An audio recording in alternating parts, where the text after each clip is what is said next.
అందరికీ నమస్కారం. నేను శిరీష. ఈరోజు మనతో పాటు ఉన్నారు ప్రముఖ ఆధ్యాత్మికవేత్త డాక్టర్ బట్టి ప్రోలు విజయలక్ష్మి గారు. అమ్మతో మాట్లాడదాం. అమ్మ నమస్కారం. నమస్తే అమ్మ. అమ్మ, కార్తీక మాసం స్టార్ట్ అవ్వబోతుంది.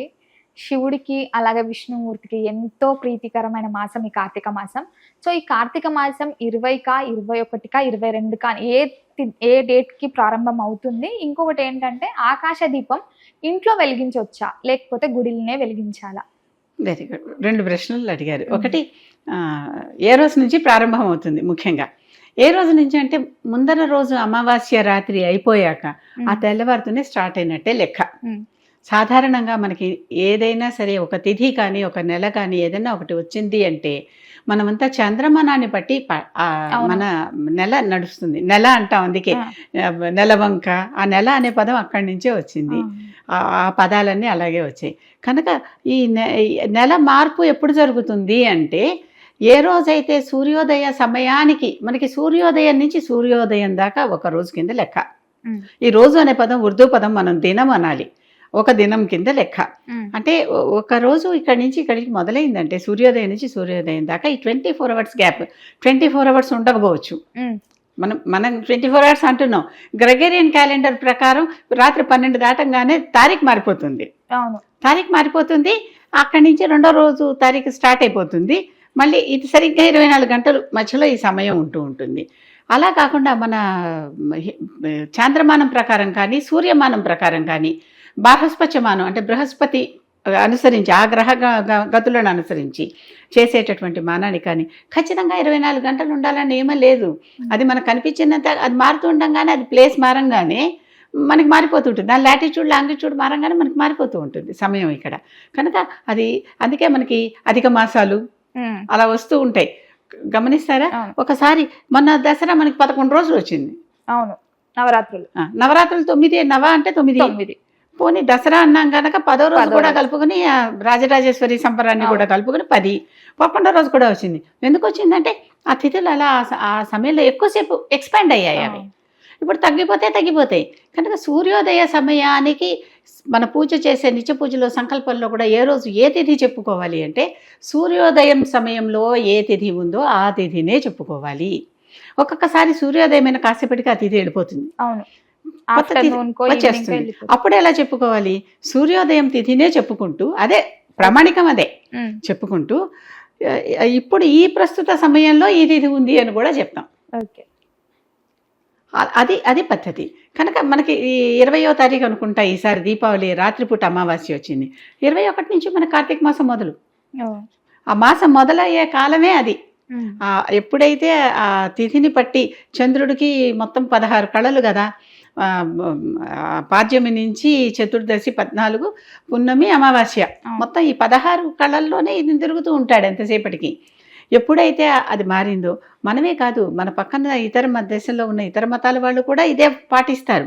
ఒక ఆంగ్ల సంవత్సరాది అని గ్రెగేరియన్ క్యాలెండర్ని ఫాలో చేసేవాళ్ళు, క్రిస్టియన్ క్యాలెండర్ ఫాలో చేసేవాళ్ళు, వాళ్ళు మాత్రమే ఆంగ్ల సంవత్సరాదిని పాటిస్తారు. కానీ మన పూజల సమయానికి కానీ అన్నిటికి కానీ మనం పాటించాల్సింది ఇదే. కానీ యూనివర్సల్గా మనకు క్యాలెండర్ అలవాటు అయిపోయి ఉంటుందిగా. ఇప్పుడు యూనివర్సల్గా ఏ అంటే ఇలా రాస్తాము, 1 అంటే ఇట్లా రాస్తాము అని ఒక సింబల్ పెట్టుకున్నాం కదా. కనుక యూనివర్సల్గా క్యాలెండర్ మనం అదే ఫాలో అవుతున్నాం. ఎందుకంటే ప్రపంచంలోని ఇతర దేశాలన్నీ ఫాలో చేసేదే మనం ఫాలో చేయకపోతే మనం ఒక దారిలో వాళ్ళు ఒక దారిలో వెళ్తే మనకి మ్యాచ్ కాదు, ఎప్పటికీ కమ్యూనికేషన్ సరిగా అవ్వదు.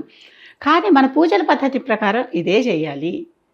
నెల రాత్రిపూట ఉన్న సమయంలో అమావాస్య పండుగ చేసాం, తెల్లారుతూనే మనకి కార్తీక మాసం మొదలు. కనుక అది కార్తీక మాసం సమయం.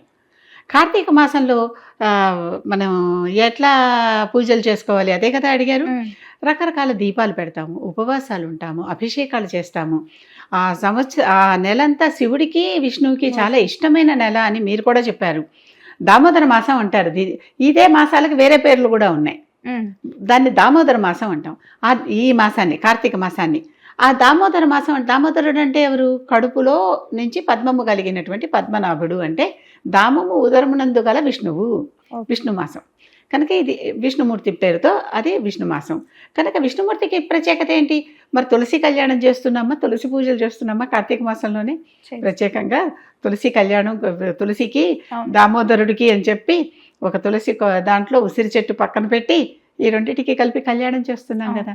మరి ఇక్కడేమో శివపార్వతులకు పూజ చేస్తున్నాం, అక్కడేమో తులసి దామోదరులకు పూజ చేస్తున్నాం. ఇద్దరికీ కూడా చాలా ప్రముఖమైన నెల ఇది. ప్రముఖమైన నెల అంటే ఈ సమయంలో ఋతువులు మారి ఇంకో ఋతువు వస్తుంది. అంటే ఇప్పుడు శరద్ ఋతువు వచ్చేసి నెమ్మదిగా ఈ శరద్ ఋతువు కార్తీక మాసం వెళ్ళేసరికి వెళ్ళిపోతుంది. వెళ్ళిపోయి మళ్ళీ అప్పుడు కొద్ది చలికాలం అది అన్నీ మనకి మొదలైపోతూ ఉంటాయి కదా. ఆ సమయంలో ఋతువులు మారేటప్పుడు మనం చేసుకునే పండుగలు అన్నమాట ఇవన్నీ. ఇది దక్షిణాయనంలోనే మనకి ఎక్కువ పండుగలు కనిపిస్తాయి ఉత్తరాయణంలో కంటే కూడా. ఎందుకని దక్షిణాయనంలో దేవతలందరూ పడుకొని ఉన్నారు.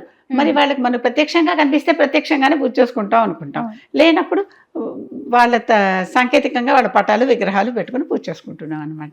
లేకపోతే వాళ్ళు ఎదుర్కొంటానే ఉన్నారన్న భావనతోనే ఉత్తరాయణంలో ఏం పూజ చేసినా తక్షణం చేరుతుంది అన్నారు.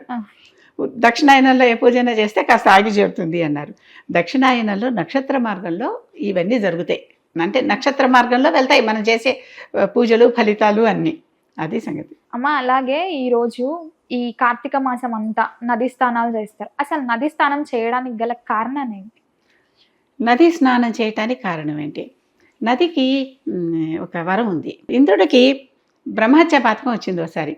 అప్పుడు తన బ్రహ్మహత్య పాతకం ఒక నలుగురికి, ఎవరైనా రండి నా పాతకం పంచుకుంటే నేను మళ్ళీ చక్కగా పరిపాలన చేసుకుంటా, ఇంత పాపంతో నేను పరిపాలన చేయలేకపోతున్నాను అంటాడు. అంటే అప్పుడు 4 ముందుకు వచ్చాయి.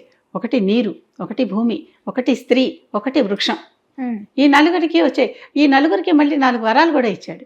నదికి ఇచ్చిన వరం ఏంటంటే, నీలో ఎవరైనా సరే, నది అంటే నీటికి ఇచ్చిన వరం, నీలో ఎవరైనా స్నానం చేస్తే వాళ్ళ పాపాలు పోతాయి.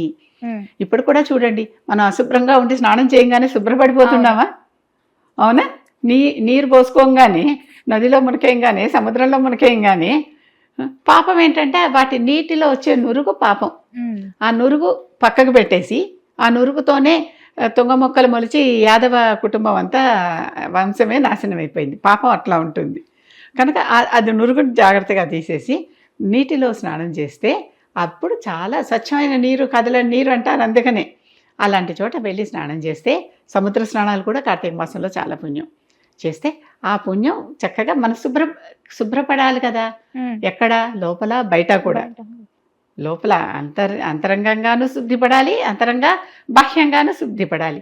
ఈ 2 శుద్ధులకి నీరు శుద్ధి చేసేటటువంటి వరం పొందింది కనుక స్నానం చాలా ప్రత్యేకం. అందుకని మొత్తం శుద్ధిపడాలని తల స్నానాలు కూడా చేస్తూ ఉంటారు. ఆరోగ్యం బాగలేని వాళ్ళు తల స్నానాలు చేసి అనారోగ్యం పడితే ఎవరు ఏమీ చేయలేరు. అది ముక్తి మార్గం, అదే ముందుగా చూపురా అన్నట్టు అది ముందరే ముక్తి మార్గం చూపించేస్తుంది. కనుక అలాంటి పనులు చేయకుండా మన శరీర ఆరోగ్యం కూడా చూసుకోవాలి. ఎన్నో రకాలైనటువంటి అనారోగ్యాలు ఉంటాయి, బీపీ, షుగర్ లాంటివి నిత్యం మనతో పాటే ఉండేటటువంటివి ఉంటాయి. అలాంటి వాటిలో ఉన్నప్పుడు ఉపవాసాలు చేసేటప్పుడు కానీ, స్నానాలు చేసేటప్పుడు కానీ, కొంతమందికి చన్నీటి ఎలర్జీ ఉంటుంది, కొంతమందికి ఈ కాలంలో జలుబు పట్టుకుంటే వదలదు. అలాంటి వాళ్ళందరూ కాస్త చూసుకొని చేయాలి. ఎందుకంటే శరీరం కూడా సహకరించాలి కదమ్మా. కనుక ఈ శరీరానికి కష్టపెట్టకుండా, ఎందుకని ఈ శరీరం ఆద్యం కలు ధర్మ సాధనం, శరీరం లేకపోతే ధర్మ సాధనానికి మార్గం లేదుట. ధర్మ సాధనానికి మార్గమే శరీరం. శరీరం ఉంటే కదా నువ్వు చక్కగా నోటితో స్తోత్రం చదువుతున్నావు, చేతితో పూజ చేస్తున్నావు, అవునా? కనుక శరీరం లేకపోతే కాళ్ళతో ఆలయానికో ఎక్కడికో వెళ్తున్నావు, చేతితో దానం చేస్తున్నావు, ఇవన్నీ చేస్తున్నాము అంటే అర్థం ఏంటి? శరీరం ఉండాలి. శరీరం లేకపోతే ఏమి చేయలేవు. అందుకే దేవతలు కూడా అప్పుడప్పుడు అవసరార్థం శరీరం ధరించి వచ్చి కొన్ని పనులు చేసి వెళ్తూ ఉంటారు. కనుక ఈ నదీ స్నానం అందుకని ప్రత్యేకం ఈ సమయంలో. ఈ సమయంలో అని కాదు, ఏ సమయంలో అయినా ఎప్పుడైనా స్నానం చేస్తే శుద్ధి అయిపోతుందా లేదా? కనుక ఆ శుద్ధి కోసం ముఖ్యంగా ఈ కార్తీక మాసంలో చలిగా ఉన్నా కూడా వెనకపడకండి, స్నానం చెయ్యండి అని చెప్పటం. చలిగా ఉన్నదని ముడుచు కూర్చోకండి, చలి మొదలవుతోంది, మొదలవనివ్వండి, అయినా కూడా మీ శుద్ధి చాలా మీకు ముఖ్యం అని చెప్పటం. అది స్నానం. ఓకే. మరి ఆకాశ దీపం అంటే ఏంటి? ఆకాశ దీపం గుళ్ళోను పెట్టుకోవచ్చా, ఇంట్లో పెట్టుకోవచ్చా అని అడిగారు. 2 చోట్ల పెట్టుకోవచ్చు. గుళ్ళల్లో గుడి వాళ్ళే పెడతారు. చాలా మంది అది ఆకాశ దీపానికి నెయ్యి, నూనె కూడా తీసుకెళ్ళి ఇస్తూ ఉంటారు, ఒత్తులు అన్నీ తీసుకెళ్ళి ఇస్తూ ఉంటారు. చేసి అది పైకి ధ్వజస్తంభం దాకా, దీపస్తంభం అని ఒకటి ఉంటుంది, ఆ దీపస్తంభం దాకా పైకి తీసుకెళ్ళి ఎత్తి పెట్టి ఈ నెల రోజులు పితరులకి దీపాలు చూపించడమే. పైకి వెళ్తున్నారు కదా పాపం, వాళ్ళు ఇంకా దారిలో ఉన్నారు, అక్కడ ట్రాఫిక్ ఉంది, నెమ్మదిగా వెళ్తున్నారు, వాళ్ళు వెళ్ళేదాకా వాళ్ళకి ఆకాశ దీపం చూపిస్తాం. ఇంట్లో పెట్టుకోవచ్చా అంటే ఇంట్లో కూడా పెట్టుకోవచ్చు. ఓకే. ఎప్పుడూ కూడా లక్ష్మీదేవికి దీపం పెట్టేటప్పుడు, లేకపోతే చుట్టూ మన దిక్పాలకులు వీళ్ళందరూ దేవతలే కదా, వీళ్ళందరికీ దీపాలు పెట్టేటప్పుడు మధ్యలో ఒక దీపం పెట్టి చుట్టూ 8 దీపాలు, 8 దిక్కులకి 8 దిక్కులకి 8 దీపాలు పెట్టి మధ్యలో ఒక దీపం పెడితే అంటే 9 మొత్తం 9 అవుతాయి. ఈ 9 ఈ విధంగా పెట్టినప్పుడు అది సరైన దీప అమరిక అన్నమాట. ఆ విధంగా దీపం పెట్టి బయట పెడితే ఎత్తుగా అక్కడి నుంచి ఆకాశం కనిపించాలి. ఇప్పుడు మన ఇంట్లో ఇక్కడ పెట్టుకుంటే ఆకాశం కనిపించదు, ఇక్కడ ఇంట్లో పెట్టుకుంటే మామూలు దీపం, లక్ష్మీ దీపం కాళ్ళ మధ్యలో లక్ష్మిని కూడా పెట్టుకోండి. 8 వైపుల లక్ష్మీ పూజకి ఇది ఒక ప్రత్యేకమైందమ్మా. మధ్యలో లక్ష్మీదేవి విగ్రహమో పట్టమో పెట్టుకుని 8 వైపులా 8 దీపాలు పెట్టి లక్ష్మీ అష్టోత్తరము, మీకు కనకధారాస్తవము, స్త్రీస్తుతో మీకు తోచినది స్తోత్రం చదువుకుని అమ్మవారికి పూజ చేసుకుని పాయసాన్ని నైవేద్యం పెడితే, పాలు బెల్లమో నైవేద్యం పెడితే అమ్మవారు సంతోషించి మనకి వరాలు ఇస్తుంది. ఆకాశ దీపం ఇదే అమెరికతో మధ్యలో కూడా ఇంకొక దీపం వేసి ఒక ఉయ్యాల లాంటి దాంట్లో పెట్టి, అంటే పుల్లిలాగా పైకి లాగేసి పైకి కనిపించాలి కదా, ఆ విధంగా పెట్టి ఆకాశ దీపాన్ని గాలిలో పెట్టడం, పెట్టి అది ఆకాశం చూడాలి. మిడిల్ ఉన్నది ఆకాశాన్ని అది దానికి ఆకాశం కనపడాలి. అపార్ట్మెంట్లో ఎక్కడ పెట్టుకుంటే మనకు ఆకాశం కనపడుతుందో అక్కడ పెట్టాలి. మామూలు ఇళ్లలో ఏ మేడ మీదో తీసుకెళ్లి పెట్టుకోవచ్చు. కొంతమంది పాతకాలపు ఆచారాలు ఉన్న వాళ్ళు ఇంట్లో ఒక స్తంభం పాతిస్తారు, దీపస్తంభం, దాని మీద పెడతారు. పెడితే ఆ స్తంభం నుంచి పైకి ఆకాశమేగా, అలాగా. కనుక ఆకాశ దీపానికి ప్రయోజనం కూడా పితరులకి దీపం చూపించటమే, దేవతలని తృప్తిపరచటమే, దిక్పాలకులని తృప్తిపరచటమే. అందరిని దిక్పాలకులందరూ తృప్తిపరిస్తే ఆ దీపానికి ఇక దిక్కుదోషం లేదు.